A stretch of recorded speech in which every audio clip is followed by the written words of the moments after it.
Hi, I'm Mina. And I'm Yules. Thanks for tuning in to Artificially Informed.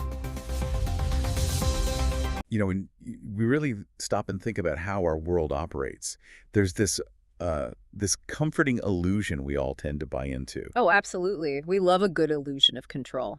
Right. We assume the instruction manuals for reality were finalized a long, long time ago. I mean, think about it. We trust that the biological laws governing our bodies were locked into place billions of years ago. Yeah, that the foundation is solid. Exactly. And we assume ancient myths are just, colorful stories told by people who just didn't understand science.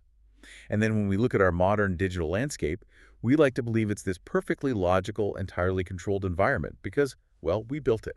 It is a comforting thought, certainly. I mean, the idea that the foundation is solid allows us to focus on our day-to-day lives, but what happens when you discover the foundation is actually still wet cement? That is exactly the premise of today's deep dive.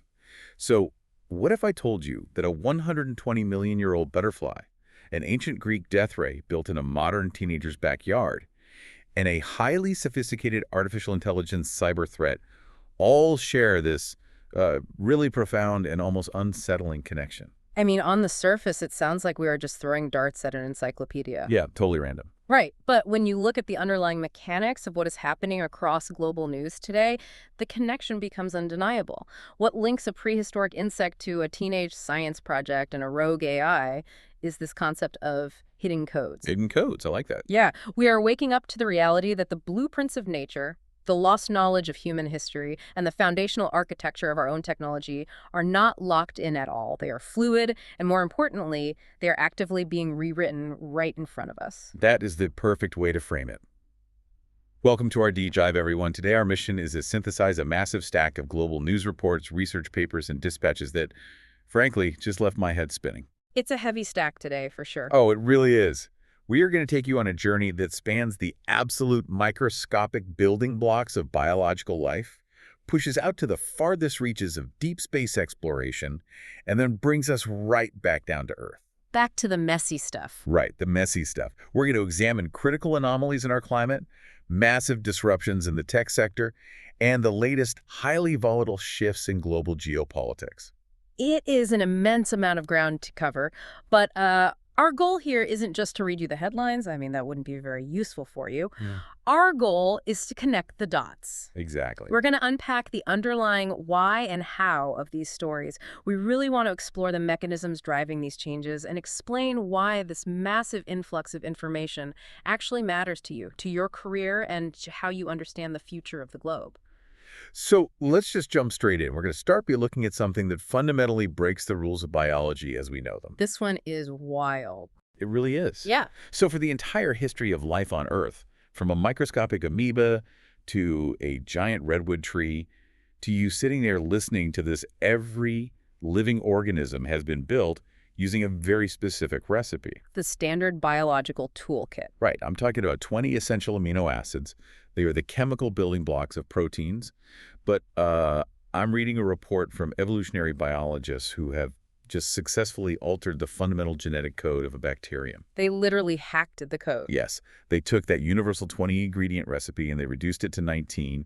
They completely deleted an amino acid called isoleucine. And here's the kicker, the organism survived. The sheer magnitude of this achievement is just difficult to overstate. To really grasp what these scientists have done, you have to think about how amino acids actually function. Okay, break it down for us. Well, they aren't just static bricks. They are dynamic molecules that fold and twist in very specific ways to create three-dimensional proteins. Some amino acids love water. Some completely repel water. So the specific sequence of those 20 amino acids determines exactly how a protein folds into its functional shape. I see where you're going. It's like a highly complex origami project. Yeah. If you take out one specific type of fold, the whole paper crane should just fall apart. Precisely. To use another analogy, imagine the 20 amino acids as the letters of an alphabet used to write the incredibly complex novel of life. Okay. For 4 billion years, every living thing has used that exact same 20-letter alphabet. Taking away isoleucine is the equivalent of permanently removing the letter E from the English alphabet. Oh, wow. Right? You would naturally expect every book printed from that moment on to be complete gibberish. The proteins should misfold, the cellular machinery should grind to a halt, and the organism should instantly die. But it didn't die. That's the crazy part. The bacterium adapted. But, I mean, how does a living cell just shrug off the deletion of a fundamental building block? Did it substitute something else in its place? That is the absolute genius of the experiment. The biological code proved to be far more flexible and reprogrammable than we ever dared to imagine. So it just rewired itself. Essentially, yes. The scientists forced the bacterium's genetic translation machinery to reassign the genetic codons that used to ask for isoleucine. The organism literally learned to build slightly different but still fully functional protein structures using only the remaining 19 blocks. That's unbelievable. It really is. It proves that the 20 amino acid rule isn't a strict physical law of the universe. It's just the evolutionary path that life on Earth happened to settle into. Okay, that is mechanically fascinating, but what does this actually mean for us? Like, why are scientists spending millions of dollars to torture bacteria into living without a specific amino acid? It is all about building a biological firewall. A firewall, like in a computer. Exactly like that. Think about how a natural virus works. A virus invades your cells and hijacks your cellular machinery to replicate itself. But a virus assumes your cells use the standard 20 amino acid dictionary. Oh, I see. Right? So if scientists can reprogram a cell to use a completely different genetic language, a 19-letter alphabet, or perhaps even a 21-letter alphabet using synthetic amino acids, that cell becomes essentially invisible to natural viruses. Because the virus's code is incompatible with the cell's new operating system. Exactly. We are talking about opening the door to synthetic biology where organisms, and perhaps eventually human therapies, are completely immune to all known natural pathogens. That is staggering. We are literally talking about writing a software patch for biology. And what's wild is that nature seems to already possess this kind of software mentality. Oh, definitely. Yeah, there's another fascinating report in our biology stack today. Scientists studying the wings of butterflies and moths discovered a genetic pattern dating back 120 million years, and they're calling it an evolutionary cheat sheet. This is one of those discoveries that completely flips our traditional understanding of Darwinian adaptation. How so? Well, we are often taught to view evolution as a highly random lottery of mutations. You know, the standard model suggests that nature is constantly throwing genetic darts at a board. And most of them miss. Right, most miss.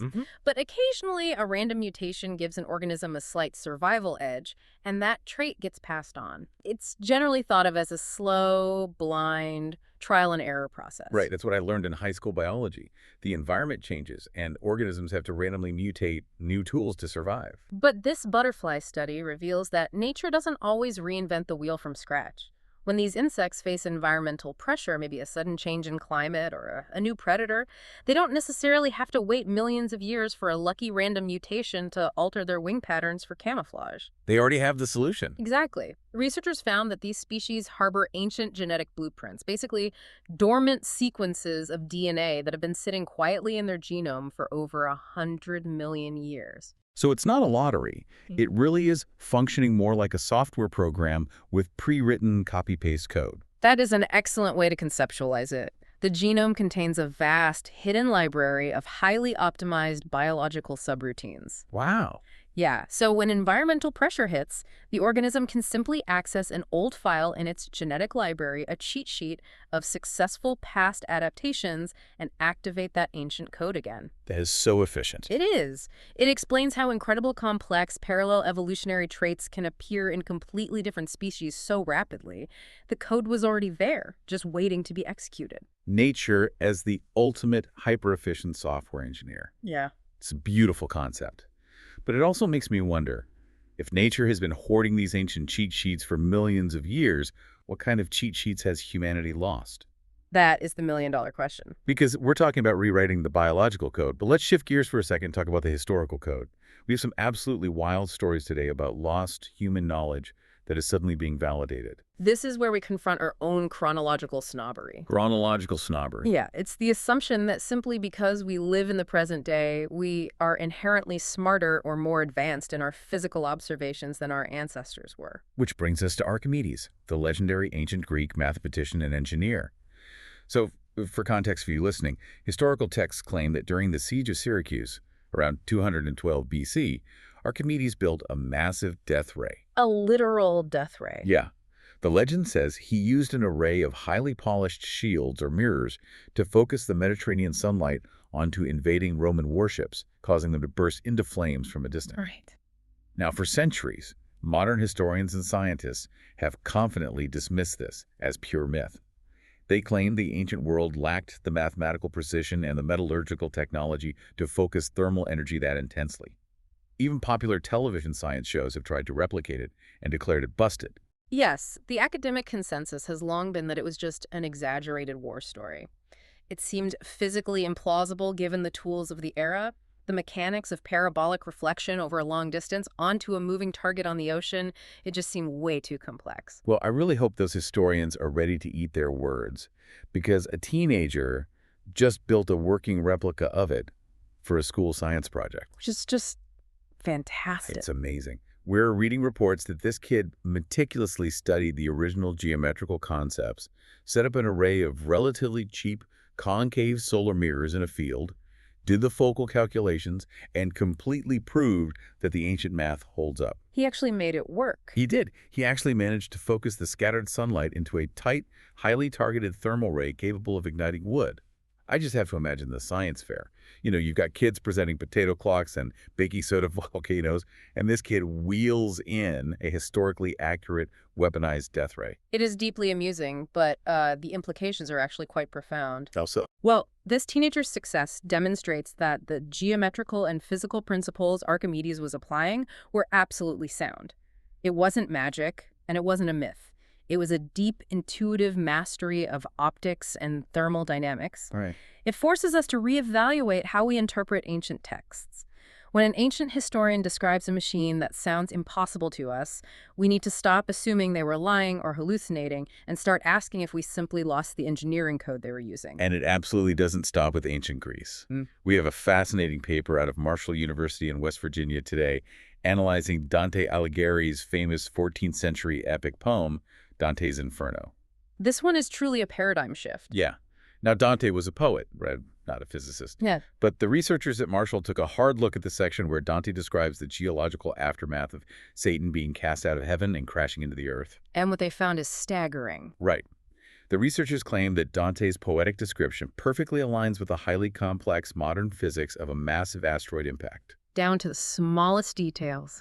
Yeah. He describes the creation of multi-ring craters. He details exactly how the Earth would violently displace and how kinetic shockwaves would propagate through the crust.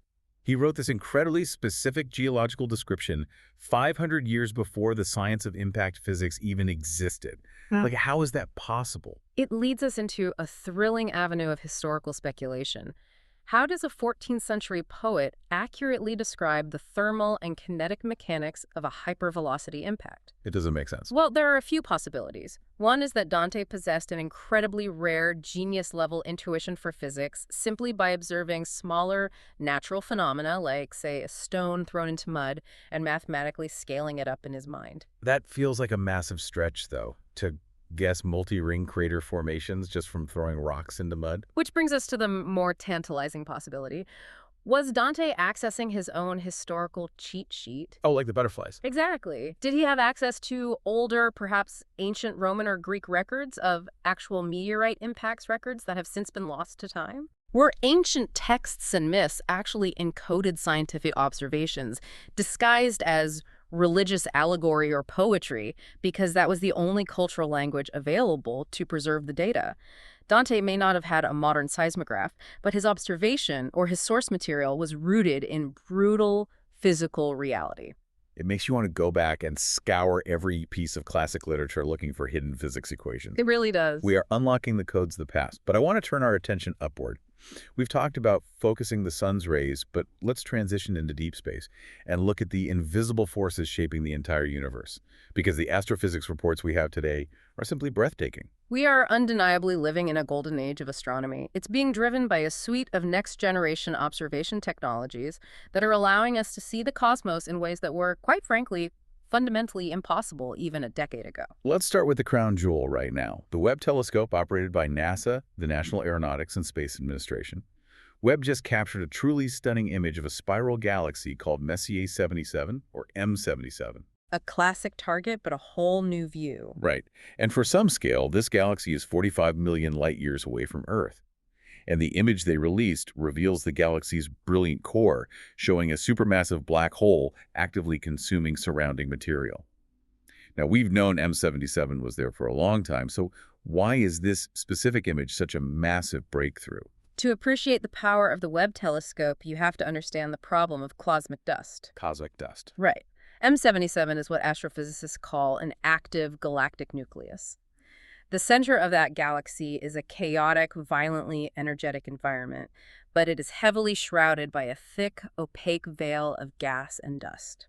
Older optical telescopes, like Hubble, just couldn't see past that dust. It was like trying to look through a thick fog with a flashlight. The visible light just bounces right back at you. But Webb doesn't use visible light, right? Exactly. Webb observes the universe primarily in the infrared spectrum. Infrared wavelengths are much longer than visible light, which allows them to slip right through the microscopic particles of cosmic dust without being scattered. So it's basically X-ray vision for the universe. That's a great way to put it. Webb basically has X-ray vision. It can pierce that dusty veil and allow us to directly observe the violent mechanics of the black hole feeding, the intense gravitational friction heating up the gas, and how that central engine is shaping the entire structure of the galaxy 45 million light-years away. It is precision astronomy focused on individual, highly energetic events. But Webb isn't going to be the only powerhouse out there for long. I'm looking at the development roadmap for the Nancy Grace Roman Space Telescope, which is scheduled to launch in September of 2026. That one is going to be a game changer. Yeah, if Webb is our cosmic sniper rifle, looking at specific pinpricks of light through the dust, Roman seems more like a wide-angle lens. The reports say Roman is going to focus on studying the Milky Way's galactic bulge to find rogue planets. That is a crucial distinction in mission architecture. Roman's field of view is vastly larger than Webb's. It is designed to perform massive cosmic surveys. And hunting for rogue planets is just a fascinating endeavor. What exactly is a rogue planet? A rogue planet is a planetary body that was likely formed in a normal solar system, but was violently ejected by gravitational forces. They don't orbit a star anymore. They just wander alone in the freezing, pitch-black void of interstellar space. Which raises an obvious question for me. If they don't orbit a star and they don't emit their own light, how on earth is Roman supposed to find them in the pitch dark?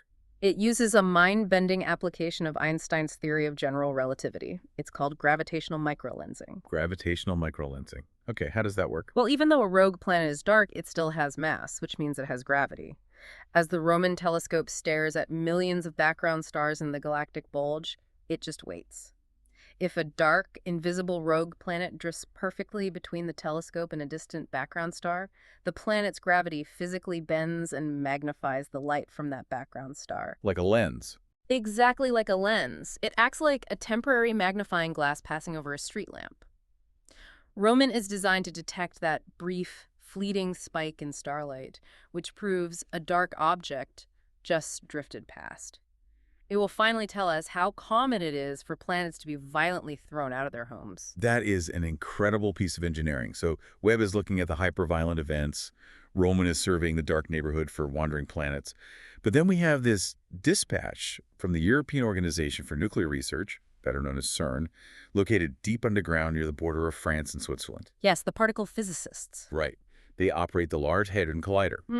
And they aren't looking out into space at all. They are running something called the NA-64 experiment and using their massive ATLAs and CMS detectors to hunt for something called light dark matter. It sounds like an oxymoron. It really does. And I have to admit, I'm struggling to connect the dots here. If dark matter is the stuff out in deep space holding galaxies together, why are we trying to find it in a microscopic particle collider on Earth? It is the great paradox of modern physics.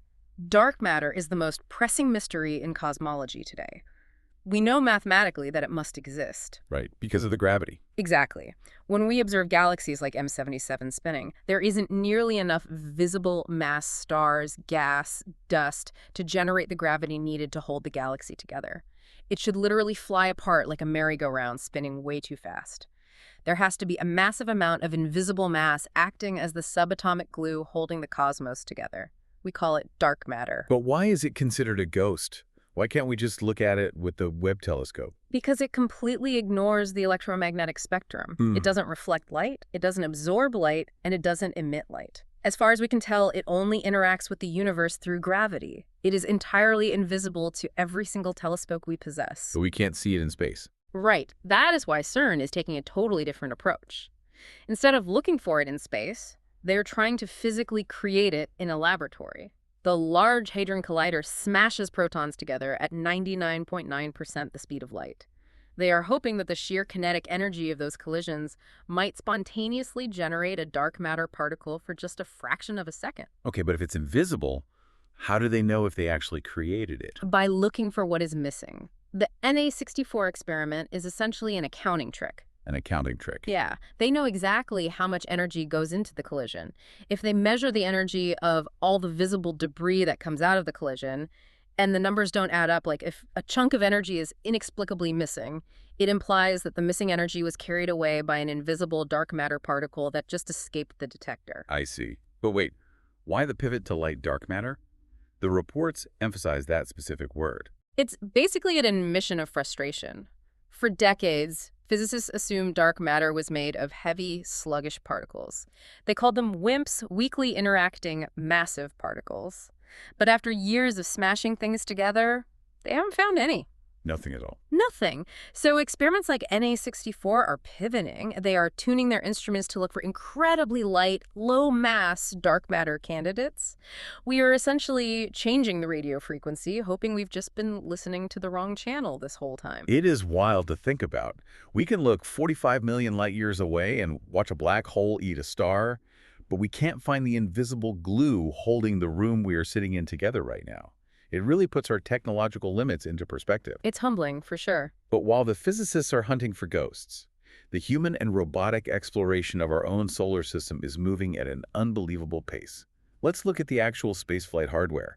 NASA's Artemis missions, which aim to establish a permanent human presence on the moon, are really ramping up fast. We're going back to the moon. We are. And there is a fascinating intersection of disciplines happening here. The commander of the upcoming Artemis II mission, Reed Wiseman, is actively teaming up with a highly regarded civilian astrophotographer named Andrew McCarthy. That's a very interesting collaboration. It is. They are strategizing on how to photograph the far side of the moon during the mission. This is a brilliant public relations and scientific move by NASA. For decades, space exploration was strictly the domain of test pilots and engineers. Very clinical. Right, very clinical. But there is a growing realization that to maintain public support and funding for these multi-billion-dollar endeavors, you have to communicate the profound emotional beauty of the universe back to the taxpayers. The far side of the moon is a place permanently turned away from Earth. It is a stark, heavily cratered, totally alien landscape. And most people have never seen a good picture of it. Exactly. Bringing in an artist's eye like McCarthy's to help Commander Wiseman capture that reality bridges the gap between cold mathematics and human inspiration. We see this cultural shift elsewhere, too. Like NASA astronaut Jessica Meir was recently celebrated as a finalist in the 2025 Photographer of the Year competition. The human element is crucial, especially as we rely more on the privatization of space to do the heavy lifting. Speaking of which, SpaceX and NASA are currently preparing to launch the 34th commercial resupply mission to the International Space Station, or ISS. That's a lot of cargo. It is. They are loading up a Dragon capsule with over 6,500 pounds of cargo.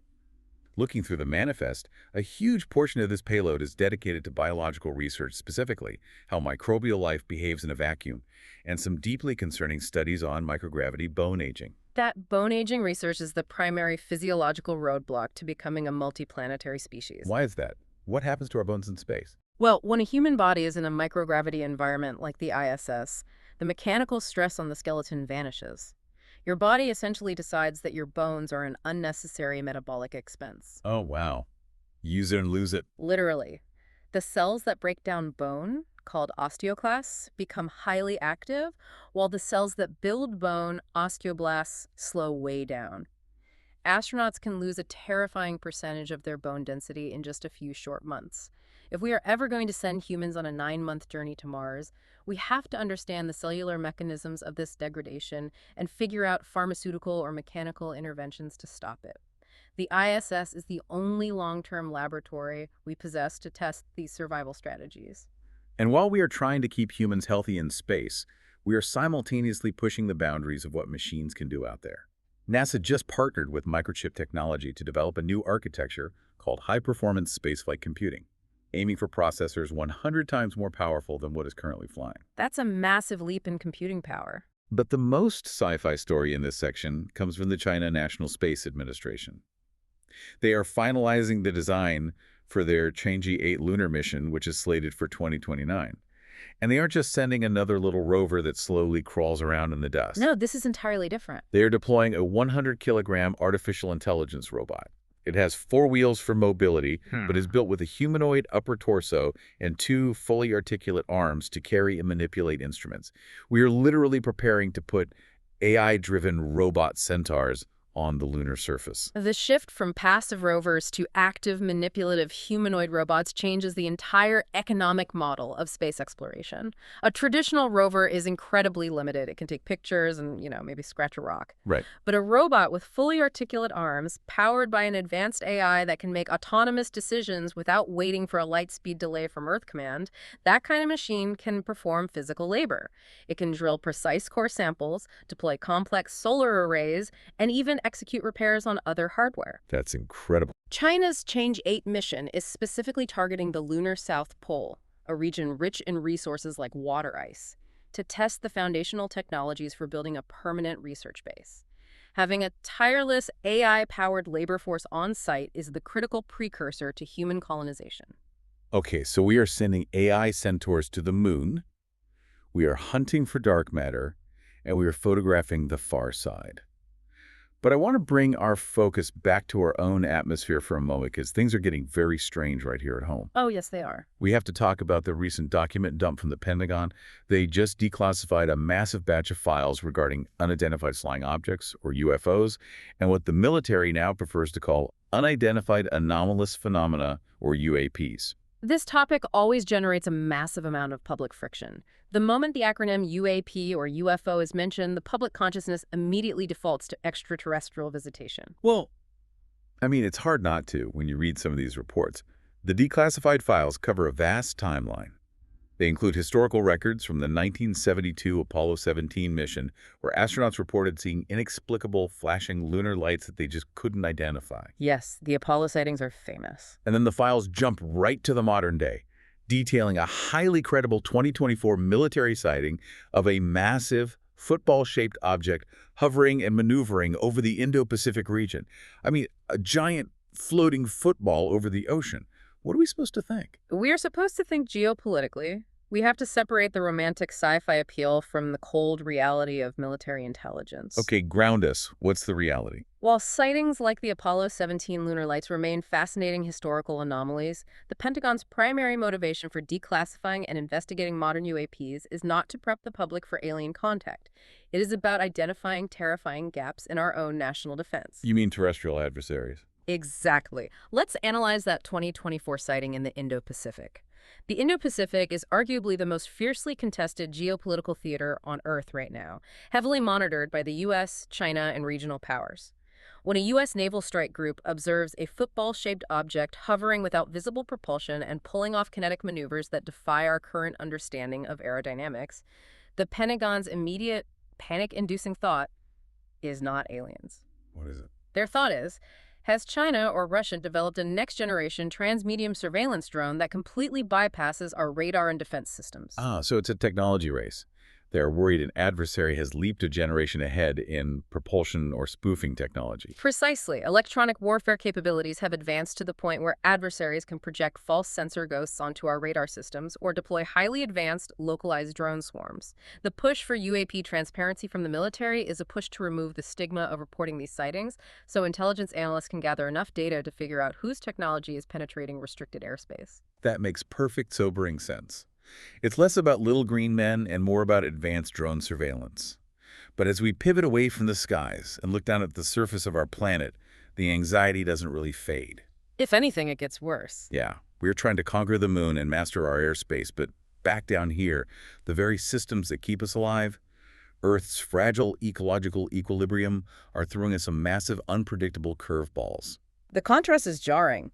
We can engineer a telescope to see 45 million light-years away, but we are fundamentally struggling to model and maintain the habitability of our own biosphere. Let's start with a moment of celebration, though, because I think we need it. The legendary British broadcaster and naturalist Sir David Attenborough has just turned 100 years old. An absolute legend. Truly. King Charles released a video message featuring various animal friends to honor the milestone. And the scientific community paid tribute by naming a newly discovered, highly venomous species of asp after him. A fittingly unique tribute for a man who has done arguably more than anyone in the last century to educate the global public about the intricate, delicate connections within natural ecosystems. He really has. Attenborough's entire legacy is built on showing us that every organism, no matter how small, plays a critical load-bearing role in the biological architecture of the planet. And we are seeing just how fragile that architecture is with a story out of Australia today. Scientists and conservationists are celebrating because they just rediscovered a tiny species of dragon lizard that was thought to be extinct. It had been completely lost to science for 50 years. That should be great news. It should be, but the celebration is incredibly muted because the scientists immediately pointed out a brutal reality. They stated that for this specific species to actually survive the continuous encroachment of urban development and habitat fragmentation, it needs a localized breeding population of at least 500 individuals. And they only found one. Finding one lizard is a miracle, but protecting enough pristine habitat to support 500 of them right next to sprawling Australian suburbs, that is a massive, perhaps impossible, logistical and political challenge. This perfectly encapsulates the tension of the Anthropocene era. We are constantly squeezing these microecosystems, carving up habitats with highways and subdivisions, creating genetic bottlenecks where species simply cannot maintain the diversity required to survive. It's tragic. It is. But while we are witnessing this tragic erosion at the micro level with the dragon lizard, the Earth itself is undergoing massive, violent macro-level changes that are totally upending our climate models. Let's dive deep into those macro changes because this is where the science gets truly wild. I'm looking at the latest data on the 2022 Hunga Tonga Hunga Haka Hapai volcano eruption in the South Pacific. That was a massive event. We all remember the footage. It was one of the most violent, explosive eruptions in modern recorded history. The ash plume reached all the way into the mesosphere. But atmospheric chemists have just published a report detailing something completely unexpected that happened in the aftermath. It is a stunning example of Earth's complex chemistry. Right. The data shows that the incredibly dense volcanic ash mixed with the vaporized seawater. When that mixture was blasted into the upper atmosphere and hit by intense solar ultraviolet light, it triggered a massive cascading chemical reaction. It generated huge amounts of reactive chlorine. And here's the mind-blowing part. The chlorine actually acted like a chemical sponge, violently breaking down and destroying massive quantities of atmospheric methane over the Pacific. Now, methane is a greenhouse gas that is roughly 80 times more potent than carbon dioxide at trapping heat over a 20-year period. The Hunga Tonga event provides a fascinating window into the planet's deep, almost self-correcting mechanisms. The volcano erupted, injecting a massive amount of heat and vapor, but it simultaneously deployed a massive chemical scrubber that stripped one of the most dangerous warming agents right out of the sky. It's like the Earth fighting back. It proves that the Earth's atmosphere is a highly dynamic, reactive chemical bath that we still barely comprehend. Okay, so a volcano accidentally scrubbed the atmosphere. I'm going to play devil's advocate here for a second. If the Earth has these massive built-in chemical defense mechanisms, why are we panicking about climate change? Doesn't this prove the planet can just self-correct? Why can't we just rely on the Earth to balance the ledger? That is a very dangerous false sense of security. It is true that Earth has deep geological cycles that regulate temperature over millions of years. But human civilization relies on the very specific, narrow band of climate stability that has existed for the last 10,000 years. So it's about our survival, not the rock's survival. Exactly. The Hunga Tonga eruption was a temporary, localized chemical anomaly. It bought us a microscopic fraction of time. We cannot rely on catastrophic, civilization-threatening volcanic eruptions to solve the systemic, daily emission of billions of tons of greenhouse gases. And while the volcano provided a surprising cooling effect, the major structural systems of the Earth's climate are flashing red warning signs of systemic collapse. Which brings us to the AMOC. The reports today are heavily focused on the Atlantic meridional overturning circulation. For those listening who might not be oceanographers, how exactly does this massive ocean conveyor belt work, and why is the news about it so terrifying? The AMOC is arguably the most important thermal regulator in the Northern Hemisphere. It works on the principle of thermohaling circulation, meaning temperature and salt. Temperature and salt, got it. Warm, relatively salty surface water from the tropics flows north toward Europe and Greenland.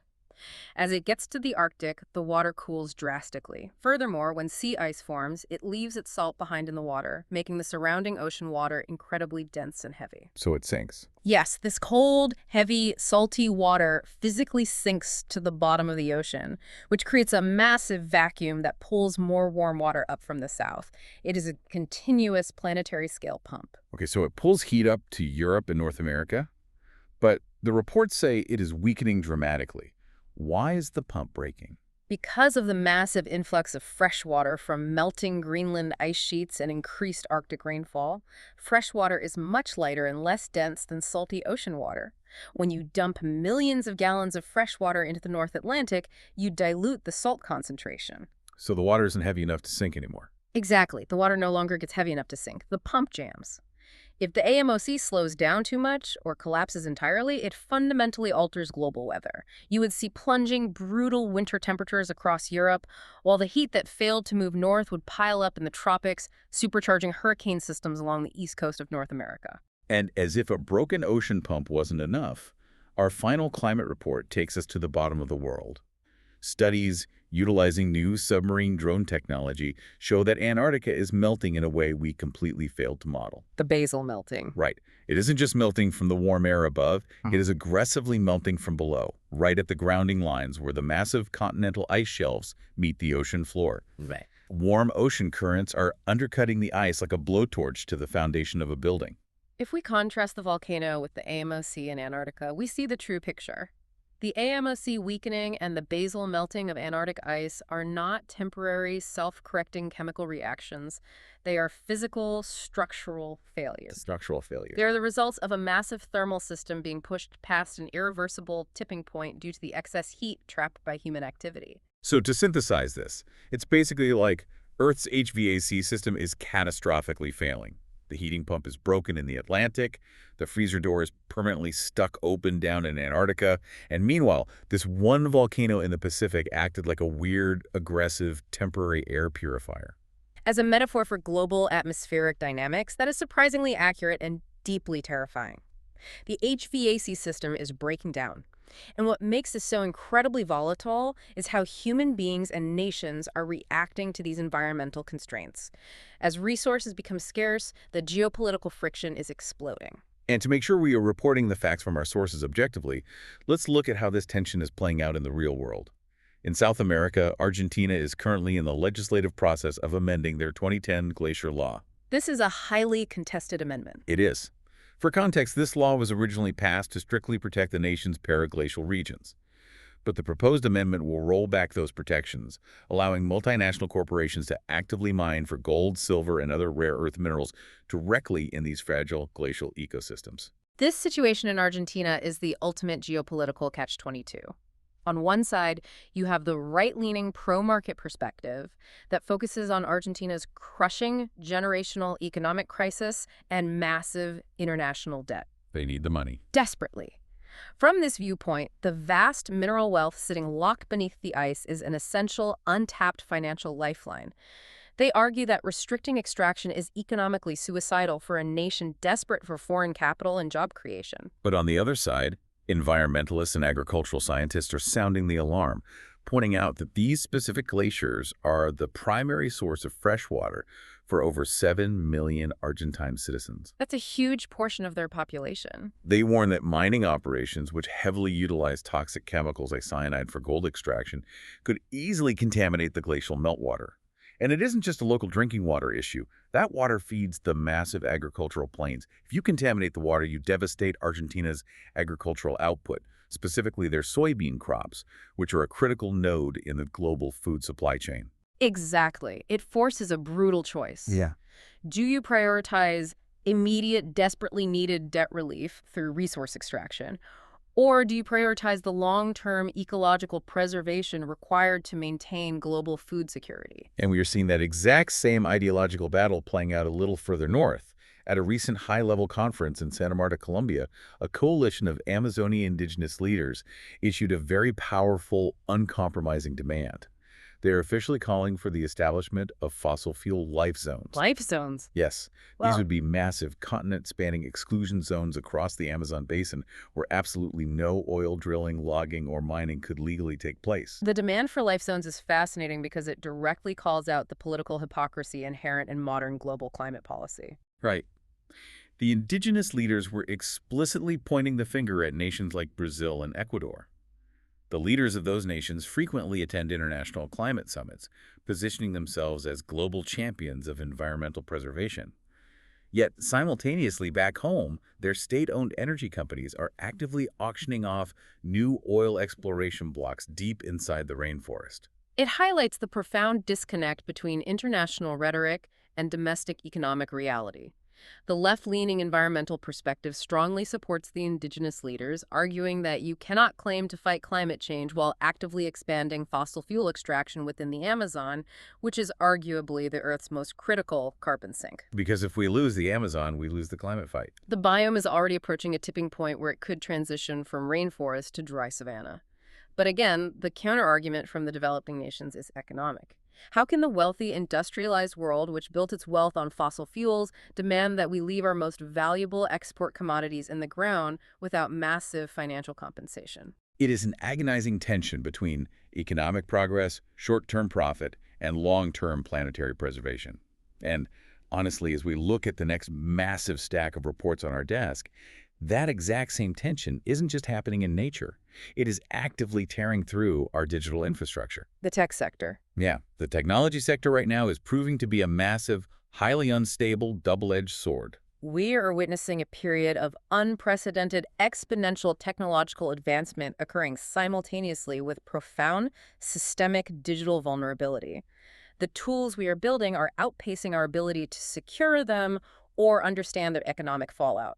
Let's start with the artificial intelligence disruption, because the economic data here is staggering. The internet infrastructure giant Cloudflare just announced they laid off 1,100 people.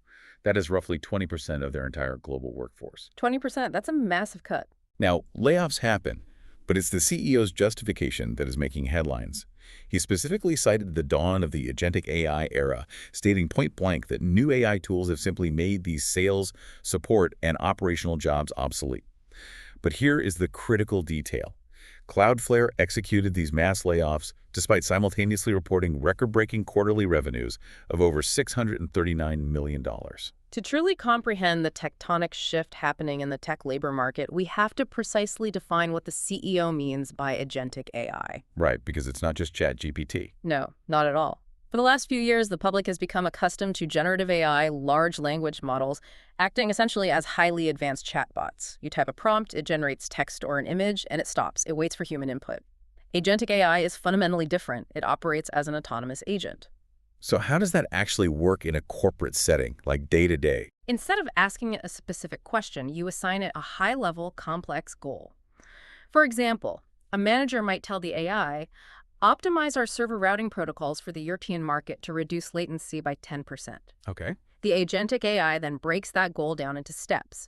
It writes the necessary code, sets up a simulated environment, tests the code, identifies errors, rewrites the code, successfully deploys it to the live servers, and continuously monitors the results, all in a continuous closed loop with absolutely zero human intervention or supervision. Wow.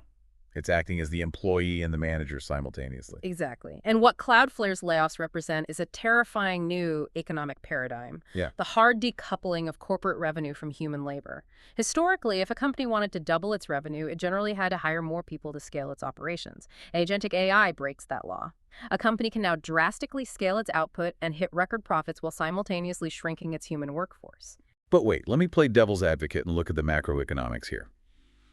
If a major tech company can hit record profits while firing a fifth of its staff, and every other company adopts this exact same AI strategy to maximize efficiency, what happens to the global consumer economy when all those displaced middle-class knowledge workers stop earning paychecks? That is the big fear. If the AI takes all the jobs to make the company wealthy, who is actually left to buy the products the company is selling? You have just articulated the trillion-dollar anxiety keeping economists awake at night.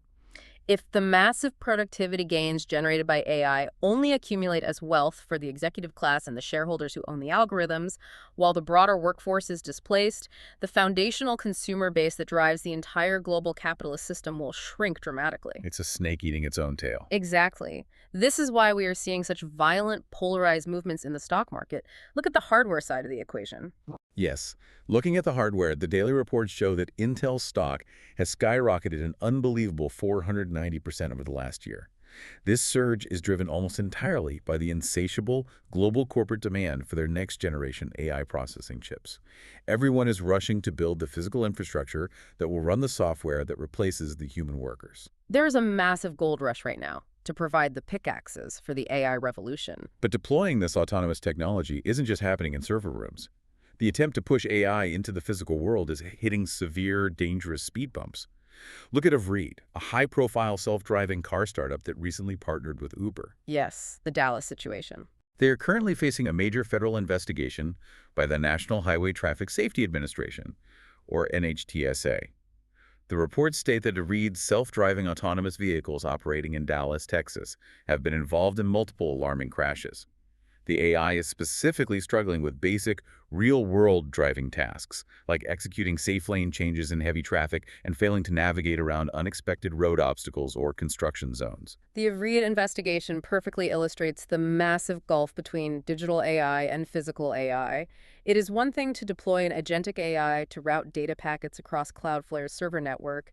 The internet is a closed system. Its rules are rigidly defined by code. Right, it's predictable. However, taking an AI algorithm and putting it in control of a 2-ton kinetic missile driving down a highway in Dallas is an entirely different challenge. The physical world is messy, chaotic, and governed by unpredictable human behavior.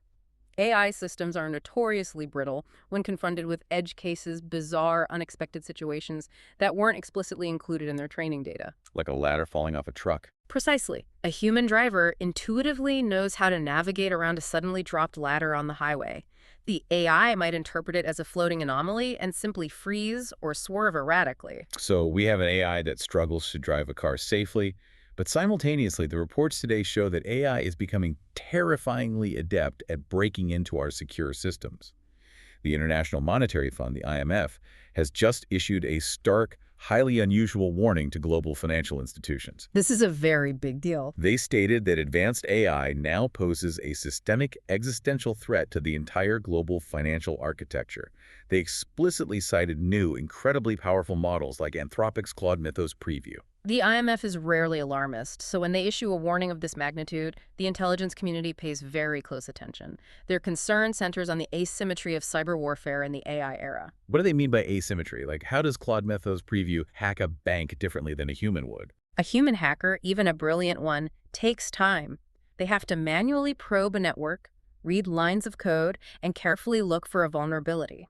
An advanced AI model like Claude Mythos Preview can ingest the entire source code of a bank's financial software in seconds. In seconds. Seconds. It can then autonomously analyze millions of lines of code to identify zero-day vulnerabilities flaws that the software developers themselves don't even know exist. The AI can then instantly write custom malware to exploit those flaws. That is terrifying. The asymmetry is this. The AI attacks at machine speed, launching simultaneous, highly complex attacks across thousands of nodes. The defense, however, relies on human cybersecurity teams. Humans have to detect the breach, hold a meeting, figure out the patch, test it, and deploy it. Humans react at human speed. And we just can't keep up. The IMF is warning that an AI could exploit a systemic vulnerability in a major global clearinghouse, triggering a cascading financial contagion before the human IT teams even finish their morning coffee. And we are already seeing cyber warfare bridging the gap into the physical world with devastating effect. I'm reading a deeply concerning dispatch from Poland. State-sponsored hackers, heavily linked to Russian intelligence agencies, successfully breached the digital control networks of multiple municipal water treatment plants across Poland. That crosses a major line. They weren't just stealing data, they were actively in the system, altering the operational parameters of the water supply, potentially attempting to manipulate the chemical balances. And immediately following this, the United States Department of Homeland Security, the DHS, issued a red alert warning, stating that American water utilities and critical infrastructure are facing the exact same imminent threat vectors. It is a profound, almost tragic irony. As a society, we are pouring hundreds of billions of dollars into building infinitely complex generative AI models and self-driving cars, yet the very foundational utilities that keep society alive, our municipal water treatment plants, our regional power grids, our hospitals are frequently running on outdated, insecure, legacy software systems. They just don't have the funding to upgrade. Right. Many of these critical plants don't have the budget for basic multi-factor authentication, let alone AI-driven defense. Hacking a water plant transcends traditional espionage. It is a direct physical threat to public health and safety. It is weaponizing the basic necessities of life. Vulnerability seems to be everywhere. And what is perhaps most frustrating is that sometimes the most sophisticated defenses in the world are bypassed not by an AI, but by simple human greed. The insider threat. Exactly. A former U.S. defense contractor named Peter Williams was just ordered by a federal court to pay $10 million to his former employers. The details are shocking.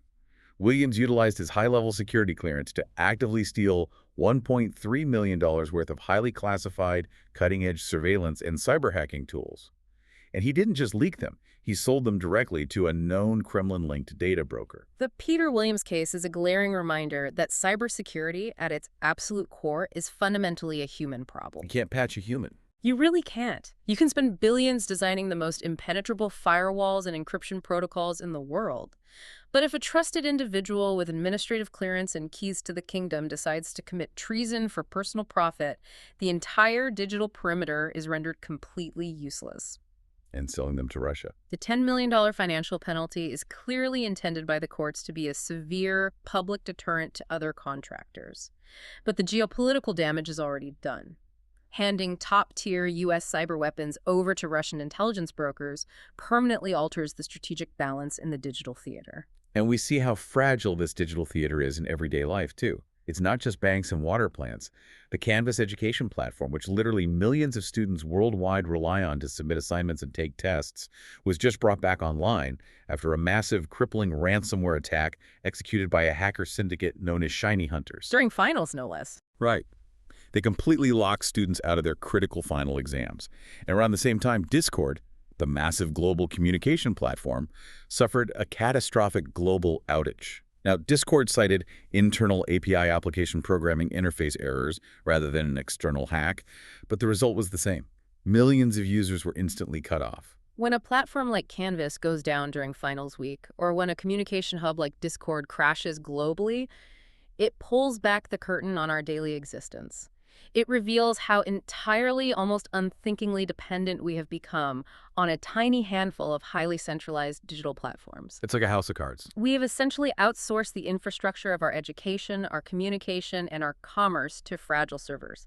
A single point of failure, whether it's a malicious ransomware game or just a poorly written line of code, can severely disrupt the lives of millions of people in an instant. That digital fragility, that sense of a highly interconnected system constantly teetering on the edge of disruption, is actually a perfect mirror for our current geopolitical landscape.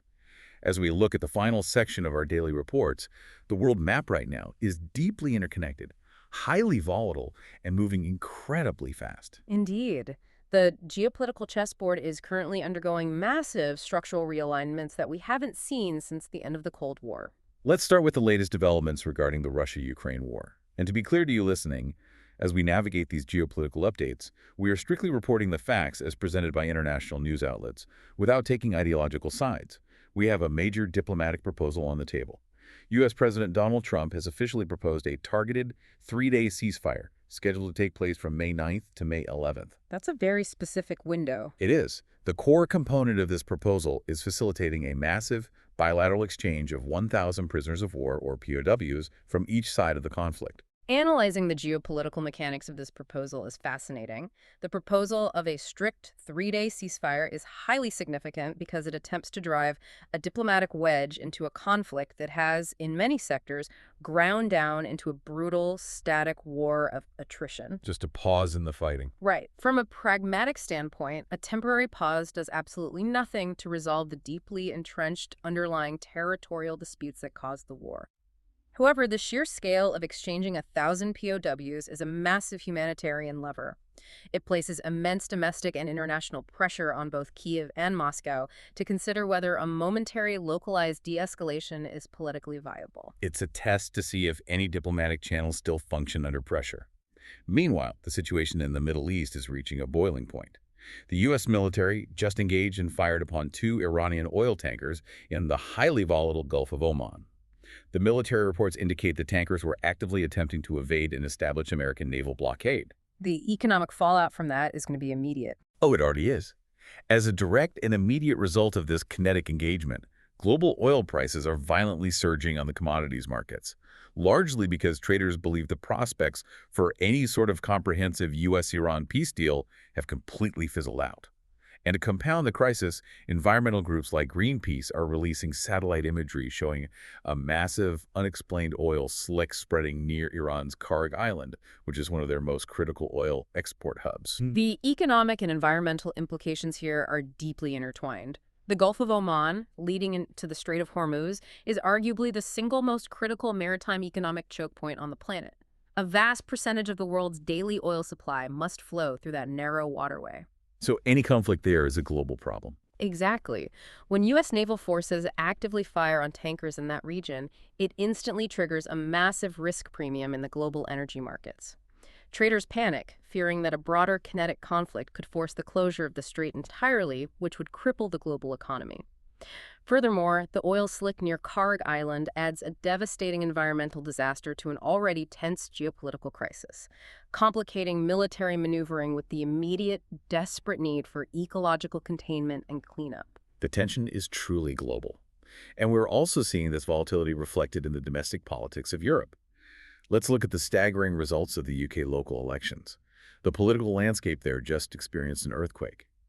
Keir Starmer's Labour Party, traditionally one of the 2 massive pillars of British politics, has taken absolutely historic, bruising losses, shedding over 1,000 local council seats. A massive defeat for the establishment. But the twist is that it wasn't their traditional rivals, the Conservatives, who swept the board. Instead, we saw a massive, simultaneous surge from the hard-right Reform UK Party and huge, unprecedented gains for the left-leaning Green Party. What the data from the UK local elections strongly suggests is the potential fracturing of the traditional 2-party dominance that has defined British politics for generations. The electorate is utilizing their votes to signal a profound systemic dissatisfaction with the centrist political establishment. So how do you explain voters fleeing to opposite ends of the spectrum at the exact same time? It reflects highly polarized priorities. Voters drifting to the right are migrating in massive numbers to Reform UK, actively citing deep concerns over national identity, border sovereignty, and immigration policies that they feel the mainstream parties have ignored. And the voters on the left?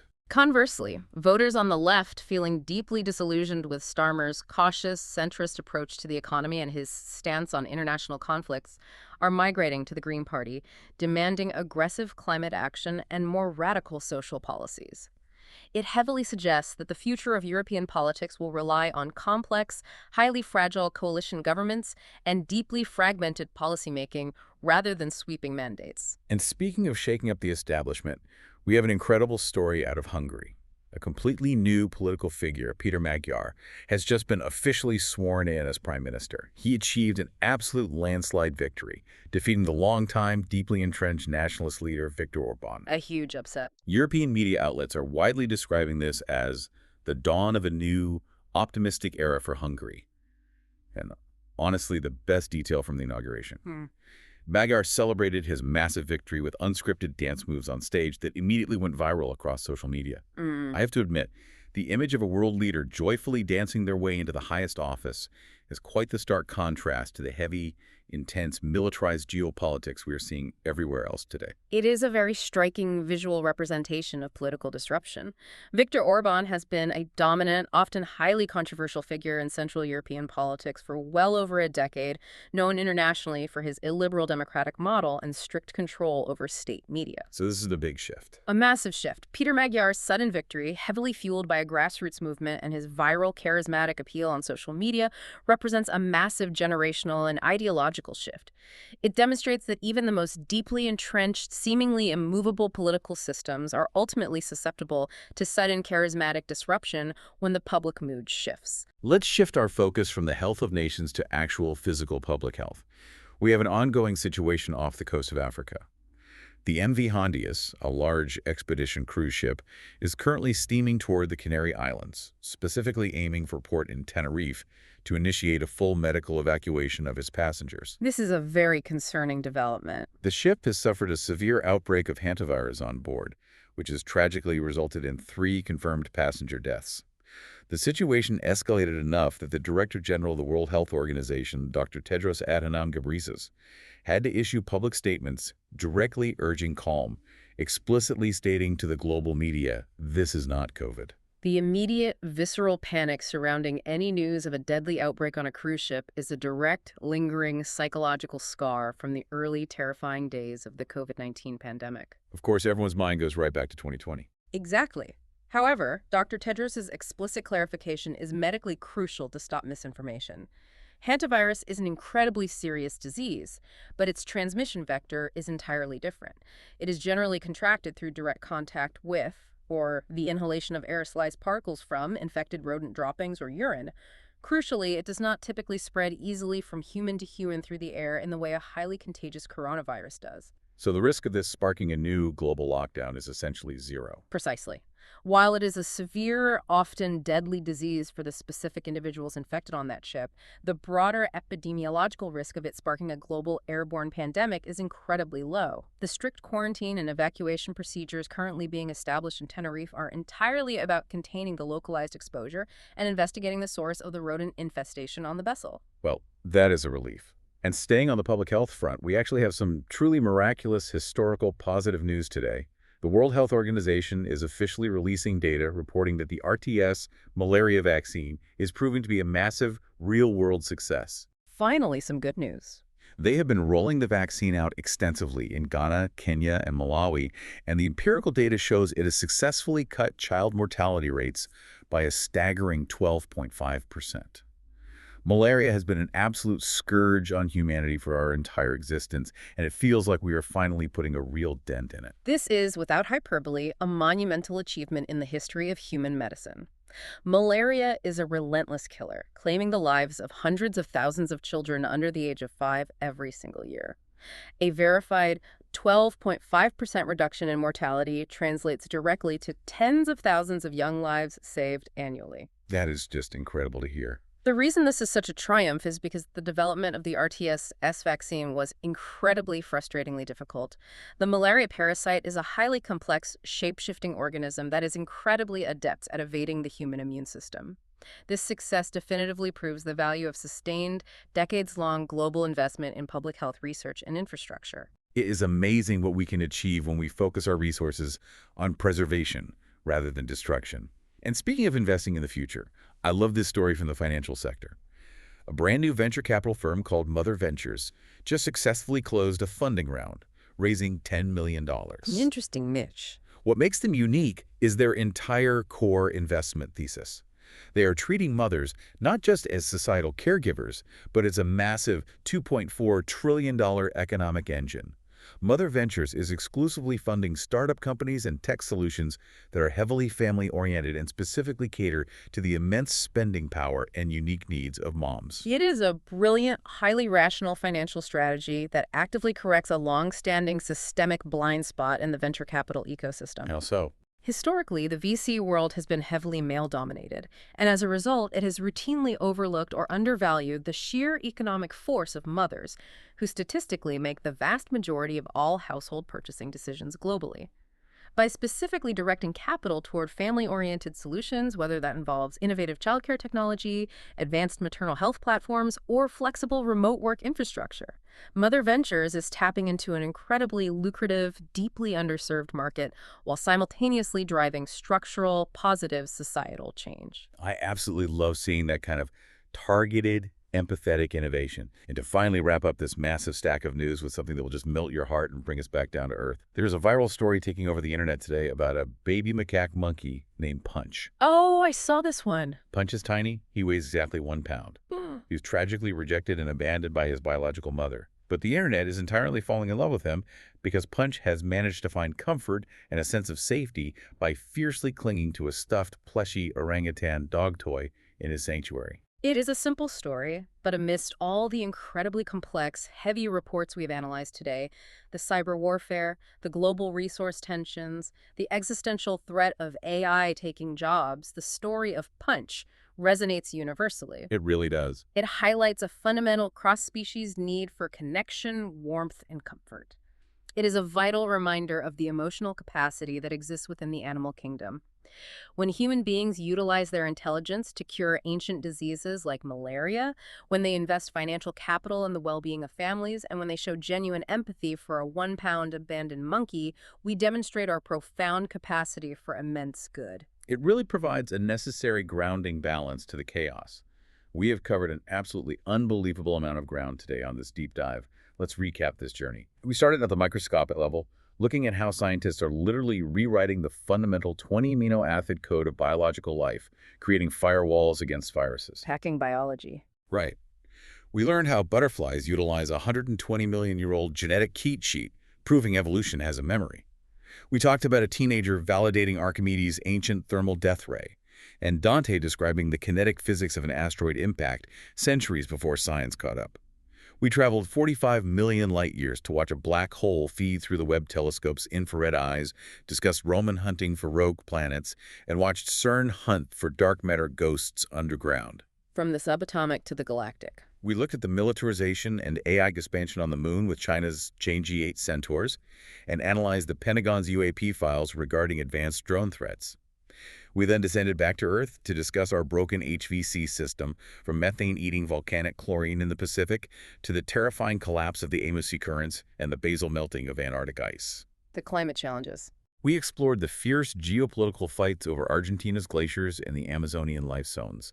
We navigated the double-edged sword of agentic AI, displacing human labor at Cloudflare, while AI hackers simultaneously target our municipal water supplies and critical infrastructure.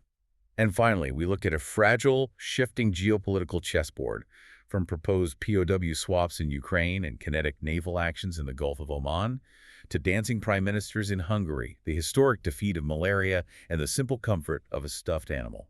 It is a breathtaking synthesis of human endeavor.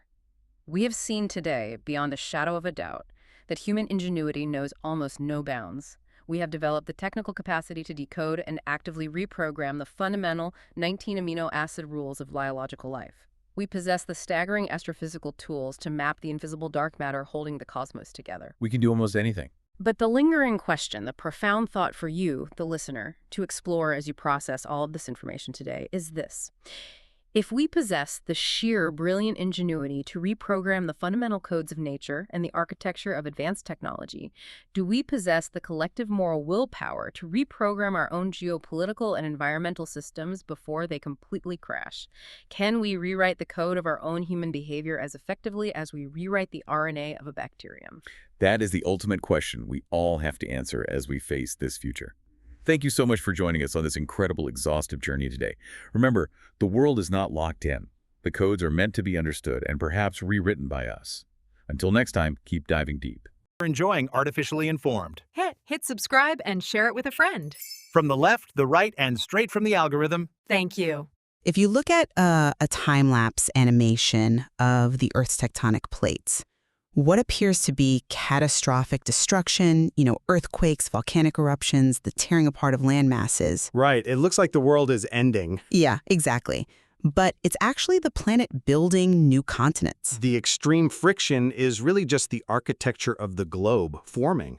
I mean, it's violent, sure, but it's fundamentally generative. It is, but when you are standing right on the fault line, it just feels like the ground is falling apart beneath your feet. Welcome to the debate. Thanks for joining us. Right now, based on our source material today, the global order is standing on a massive geopolitical fault line. We are watching this convergence of crises. There's an escalating U.S.-Iran standoff that has effectively paralyzed the Strait of Hormuz. And we also have a grinding conflict in Ukraine that's completely shifting European defense postures, along with an intensifying superpower rivalry between the United States and China. Exactly. It's a sweeping change. Which brings us to the core question we are examining today. Does this immense friction signal a permanent fragmentation of the globalized economic order into isolated, militarized blocks? Or are we witnessing a necessary recalibration toward a new multipolar stability? Right. I take the position that the weaponization of trade routes and the militarization of domestic economies indicate a permanent, zero-sum fracturing of global diplomacy. And I argue that despite the volatility, the active diplomatic maneuvering by global superpowers and the adaptive economic strategies of middle powers demonstrate a pragmatic restructuring toward a balanced multipolar world. Let's lay out the foundation of how we see this. When I look at the current landscape, I see an economic and diplomatic order fundamentally fracturing. I mean, take the Middle East right now. Yeah, it's highly volatile. Highly volatile, and the U.S.-Iran standoff isn't just a localized political dispute anymore. It has cascaded into an effective blockade of the Strait of Hormuz. That is driving up global oil prices and directly threatening the circulatory system of planetary trade. Sure, but... And because of this, the economic models of major powers are warping. Look at Germany. They are undergoing this massive structural shift toward military Keynesianism. They are propping up their GDP growth entirely through defense spending, while their traditional private sector basically implodes. Right. And then you add the U.S.-China rivalry, which has leaped way past trade tariffs. It's expanded territorially into South America. Both nations are vying for aerospace and satellite dominance in Argentina and Chile. To me, this isn't recalibration. This is a world digging trenches. Well, the trenches are real. I'll give you that. But I think you're misreading what they're actually for. How so? What you see as a permanent fracture, I see as the renegotiation of a more realistic balance of power. Yes, the immediate events are incredibly disruptive. But that disruption is precisely what is forcing pragmatic diplomacy back to the table. Pragmatic diplomacy? Absolutely. Superpowers are talking because the alternative is systemic ruin. I mean, former President Trump has proposed a 3-day ceasefire and a massive prisoner swap in Ukraine. Russian President Putin has floated former German Chancellor Gerhard Schroeder as a mediator. Mm-hmm. And over in Asia, the upcoming Trump-Xi summit aims to establish a consultative board of trade. They are seeking a managed, balanced relationship, rather than demanding systemic regime change. But that's... And furthermore, middle powers are showing incredible agency in this environment. From India to Kenya, nations are actively diversifying their geopolitical portfolios. They aren't collapsing into silos. They're leveraging this friction to secure their own futures. Well, let's test that idea of adaptation right now, starting with the economic shockwaves coming out of the Middle East. The U.S. recently rejected Iran's peace proposal as, quote, totally unacceptable. Right. And the immediate consequence of that diplomatic failure was the weaponization of the Strait of Hormuz. We are looking at Brent crude prices surging over $103 a barrel. This isn't just a minor supply chain hiccup. No, it's significant. It's causing profound inflation fears globally. It's paralyzing hiring trends and freezing the global job market. I want to highlight a specific, fascinating data point from the material here regarding India. Prime Minister Modi recently made a desperate plea for his citizens to stop buying gold and to work from home. Right, because of the currency pressures. Exactly. But let's really break down the mechanism of why that matters, because it shows how terrifyingly fragile the system is. Oil is priced in US dollars. When oil spikes to $103 a barrel, India has to spend vastly more dollars just to keep the lights on. Right, they have to drain their reserves. Yeah, and buying gold, which, is a massive cultural tradition in India, requires importing it. That further drains their US dollar reserves. So Modi is begging his people to stop buying gold because the central bank literally needs every single dollar it has to pay for suddenly exorbitant energy imports. Wow, yeah. Otherwise, the country's economy freezes. That isn't a healthy adaptation to multipolarity. That's a desperate survival reflex to a localized military conflict threatening to crash a sovereign economy. Well, it is absolutely a survival reflex. I won't deny that. But the fact that a mechanism exists to manage that shock kind of proves my point about resilience. Does it? Yeah, I think so. You are accurately diagnosing the severity of the energy shock, but you are drastically underestimating the market's ability to absorb it. Let's look at the broader financial response. Despite the oil spike, the S&P 500 actually hit record highs recently. Driven by speculation mostly. Not just speculation. It's driven by solid jobs data and underlying market confidence that a diplomatic deal is inevitable. A permanent blockade hurts everyone, including Iran. And look at the physical workarounds. Saudi Aramco isn't just sitting there paralyzed by the Hormuz blockade. Right. They use the pipeline. Exactly. They successfully shifted massive volumes of their crude exports to their east-west pipeline, bypassing the strait entirely. They actually reported a 25% increase in first-quarter profits. Routes around geopolitical damage, the exact same way the internet routes around a down server. I have to challenge the sustainability of that internet routing logic when you apply it to physical commodities.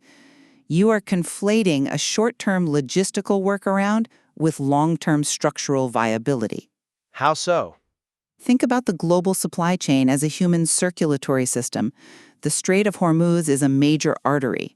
The east-west pipeline is a capillary. Okay, fair comparison.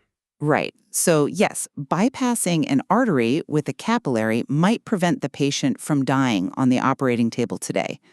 But you cannot force that massive volume of high-pressure global demand through a finite overland pipeline indefinitely. Well, If you rely on capillaries to do the work of arteries, eventually the downstream organs, like factories in Asia or logistics hubs in Europe, they start to starve, and the heart gives out.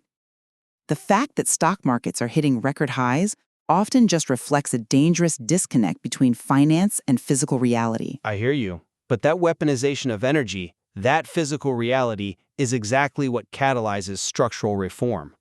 Which brings us naturally to Europe. Right. The energy shock you're describing, specifically losing cheap Russian gas combined with Middle Eastern volatility, is forcing Europe into a democratic recalibration. You look at Europe and see a continent bracing for war. I look at Europe and see a necessary security awakening. An awakening that is incredibly costly. Costly, but necessary. After severe local election losses, UK Labour leader Keir Starmer is pledging a major reset to bring Britain closer to the EU. He recognizes that isolationism is just a luxury democracies can no longer afford in a multipolar world. European leaders aren't just blindly building weapons. They are actively weighing Putin's ceasefire signals. They are trying to establish a new, realistic security architecture that reflects the current balance of power rather than clinging to post-Cold War illusions. Well, let's look under the hood of that security awakening, because the underlying economic data is incredibly grim. Germany, which is the economic engine of Europe, is venturing into completely unprecedented territory right now. Yeah, it's a major shift for them. It is. For decades, their model was open market, export-driven dynamism. They built high-quality goods using cheap imported energy. Now they are abandoning that for what economists call military Keynesianism. Right, it's a wartime economy pivot. But it's vital to explain the mechanism of military Keynesianism to understand why it's so destructive long-term. The German state is taking on massive debt to pump funds directly into defense contractors to build tanks and artillery. Defense spending now accounts for over 50% of their GDP growth. Right. Why is that bad? Because a tank does not generate future economic returns. It's not a factory. It's not a research lab. It's a sunk cost that either sits in a garage or gets blown up on a battlefield. Sure, but It provides an artificial sugar rush to the GDP, masking a brutal 2-year recession, while their real productive private sector actively implodes due to high energy costs. Europe is sacrificing its vitality to feed defense contractors. That is a society bracing for a generation of conflict. I mean, I don't disagree with your definition of military Keynesianism. But framing it as a permanent abandonment of their economic soul ignores the context. It's a rational, temporary response to an acute security vacuum. A vacuum created by the U.S. shift. Exactly. The NATO alliance is shifting because the U.S. is explicitly pivoting its strategic focus to Asia. Europe has to provide its own security umbrella now. And regarding the diplomatic consensus, Starmer's pivot back toward the EU shows that when the geopolitical weather gets cold, democracies pull together. The shock forces integration. But is Starmer's pivot genuinely about building a principled European consensus, though? Let's look at the political reality. His party was just wiped out in local councils, shedding over 1,100 seats, while the hard-right Reform UK party surged. Right, the domestic pressures are huge. Traditional two-party dominance is collapsing under the weight of global inflation. When voters can't afford groceries because the Strait of Hormuz is blocked, they punish the incumbents. Starmer's pivot to Brussels looks less like visionary statesmanship and more like political desperation. He is trying to plug holes in a sinking ship. Look, regardless of the domestic political motivations, whether it's desperation or vision, the functional outcome is identical. It's deeper regional integration. Fair enough. And that integration is a direct response to the broader global dynamic, specifically the superpower rivalry between the US and China, which actually brings us to the role of the global South. You argue that the Washington-Beijing rivalry is forcing the world into rigid, zero-sum silos. I do. I argue the exact opposite. This multipolar friction grants middle powers unprecedented leverage. Because Washington and Beijing are competing so fiercely, the global South finally has options. Options like what, exactly? Economic lifelines that just didn't exist in a unipolar world. China recently granted new duty-free access for South African exporters, saving key industries there. Argentina is making highly independent choices, albeit environmentally controversial ones, to open its glaciers to mining. They are leveraging global resource hunger to solve their sovereign debt crises. Furthermore, look at Emmanuel Macron in Kenya. He just proposed the third way for Africa in the AI race. Oh, what does that third way actually mean in practice, though? Well, it means African nations don't want to get locked into China's hardware ecosystem, where Beijing potentially controls the data infrastructure.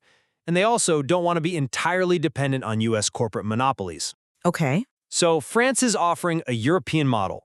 Open-source AI initiatives, different regulatory frameworks, and tech investments that allow Kenya to actually own its digital infrastructure. The world isn't being carved up into two spheres. Nations are realizing they can play these superpowers against each other. I hear you on the diplomatic front, but look at the underlying reality of these investments. The superpower rivalry is absolutely forcing a reductive with us or against us paradigm.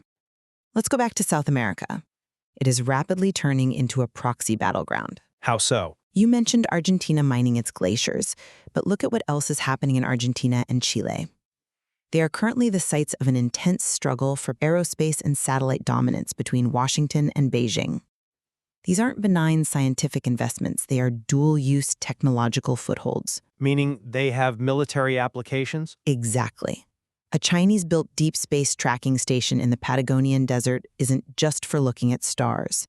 It has the inherent technological capability to monitor, intercept, or even jam military satellites. Right. Washington knows this, and they respond by heavily pressuring these governments to rip out Chinese telecom infrastructure.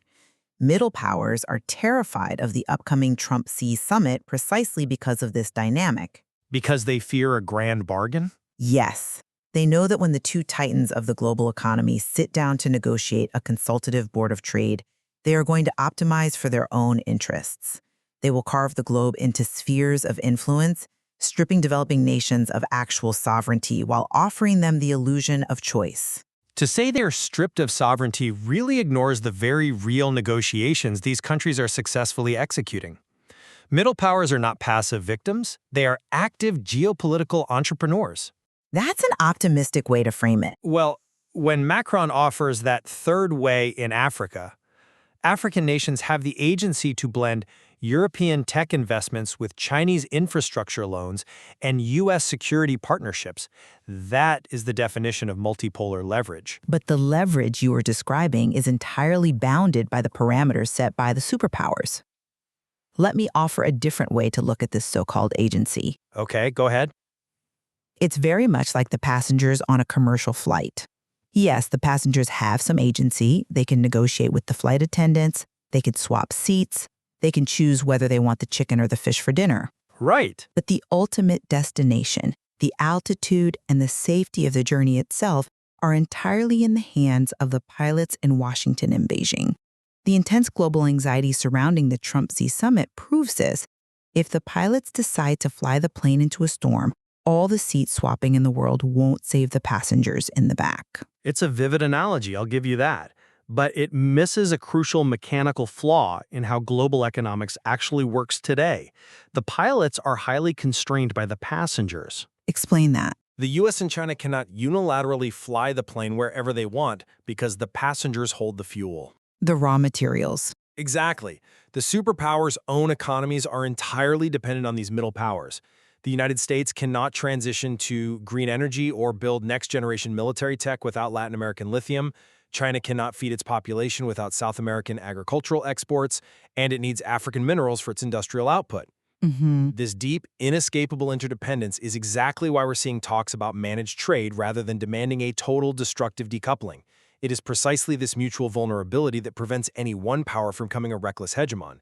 It forces a multi-centered equilibrium. Well, as we draw this discussion to a close, we have to look at where these distinct perspectives leave us. My position remains that the empirical evidence from our source material points to a dangerous, permanent fragmentation of the globalized order. Right. When you observe the weaponization of vital maritime arteries like the Strait of Hormuz, you see the physical infrastructure of free trade being choked. When you examine the structural shift of major economies like Germany toward military Keynesianism, you see societies actively bracing for enduring conflict. And when you look at the intense pressure on middle powers in South America and Africa to host dual-use technologies, you see the walls of a new zero-sum world being erected. And my summary is that while the friction is undeniably intense, the system is demonstrating profound resilience. The flurry of diplomatic initiatives we discussed, potential ceasefires in Eastern Europe, strategic summits in Beijing, new technological frameworks in Kenya, it demonstrates a global system actively forging a more balanced reality. Right. Middle powers are leveraging their resources to protect their interests, and superpowers are recognizing the limits of their own unilateral influence. We aren't watching the collapse of order. We're watching the messy, necessary birth of a realistic multipolar equilibrium. I think where we absolutely converge is on the understanding that the era of uncontested unipolar globalization is definitively over. Absolutely. The naive assumption of the late 20th century, the idea that open free trade would inevitably lead to geopolitical harmony, that has been thoroughly shattered. We both agree that economic policy, supply chain logistics, and technology are now completely inextricably linked to national security. Yes, that convergence is very clear. The firewall between economics and security has completely dissolved. Where we remain divided is really on the end game. You see this integration resulting in permanent global instability and siloed conflict, whereas I see it eventually settling into a durable, negotiated balance of power. And this reflects the profound value of examining these events from a planetary perspective. When we zoom out, we realize that a blocked oil tanker in the Persian Gulf, an AI summit in Kenya, and a splintering local election in the UK are not isolated news events. No, they're not. They are deeply intertwined mechanisms of the exact same global fabric. Precisely. You can't really understand why a citizen in India is being asked not to buy gold without understanding the diplomatic cables between Washington and Tehran. The causality is global.